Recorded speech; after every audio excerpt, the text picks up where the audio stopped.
Paul, what did you think about Kawhi extending his contract today, and also how how might that impact you as well? Because Lawrence had talked about trying to compensate you guys, but also needing some sacrifice because of how punitive the collective bargaining agreement is in the future. So, seeing like what Kawhi did today, how does that impact you as well? Um, I'm extremely excited and happy for Kawhi reaching a deal to hopefully make him a Clipper for the rest of his career. Um, we'll see in my situation when we get there. But again, just happy.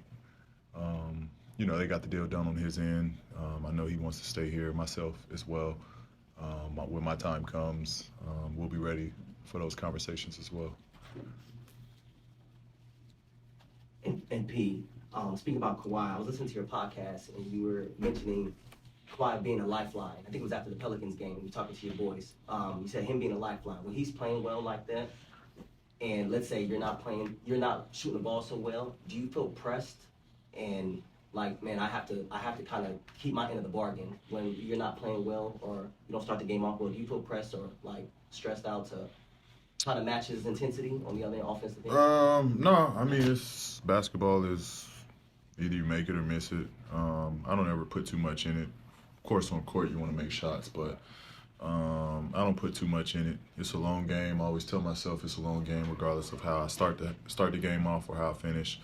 It's a long game, so no, I don't put too much pressure on it. I trust the process of just getting lost in the game and just continue to shoot, continue to be aggressive, and just try to make my mark defensively more than anything. Hey Paul, you guys have collectively emphasized sacrifice quite a bit this season. I was wondering, just like the collective experience that you guys have, the years in the league, the playoffs, knowing how rare these opportunities to win a championship are.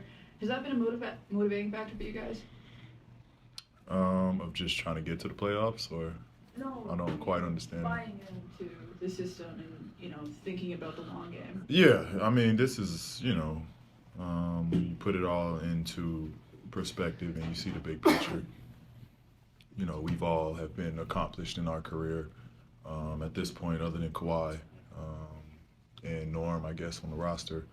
No one else has won a championship, and PJ, but no one else outside of those guys have won a championship. So for us, we understand what's at stake.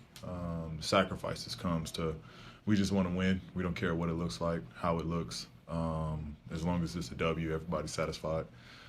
We don't care about who gets shots, whose offensive night it is, or what the case may be. It's more so just finish the game with a win, and everybody's happy about that one. But when you put it all into a perspective, like I said, we've all, again, are accomplished. We've quote unquote made our money in this league. We've established who we are in this league. None of that matters.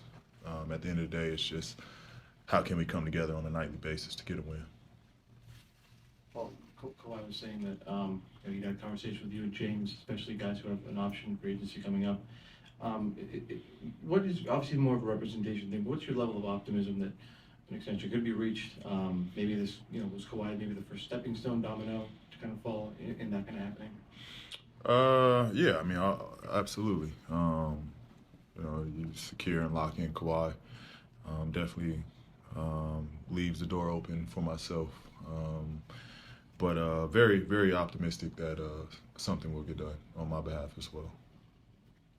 I guess, I don't know if this overlaps too much, but the last time we talked to you about your extension was training camp, and you just said, like you said tonight, I want to be here, remain here. It's just a matter of getting on the same page.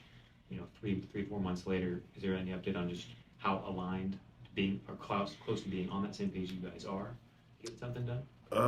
Yeah, we're working through it. We're working through it. Guys, thank you. Thank you. I just got one more thought. I don't mean for this to be a softball, but like you came here in Kawhi in 2019. And you've seen how this league changes as far as the max player, those type of guys, team after team. What makes you and Kawhi so special that y'all have kept, playing together, being on the same team, leading this culture, changing how this franchise is looked at, and continue to really keep the drama to a minimum as you continue to achieve a goal that you haven't achieved yet? Honestly, it just comes down to no egos. We genuinely like each other. I don't know if that's been the case in other situations where you have two stars. At some point, I feel, whether they say it or not, they bump heads, or one individual wants more than the other. With us, we genuinely care for one another and appreciate one another in this process and support one another. I don't think it's an ego whatsoever. I want the best for him and vice versa. So I think when you look at it from that lens, it makes it easy for us to be the cornerstones and build around. And it's just, especially at our age, I think that what stands out more than anything at our age. Usually you'll have younger guys together and you build through them, and those guys, at some point separate. But I just think you couldn't find two guys that complement each other more than myself and Kawhi, and enjoy it as much as we do playing together. Thanks.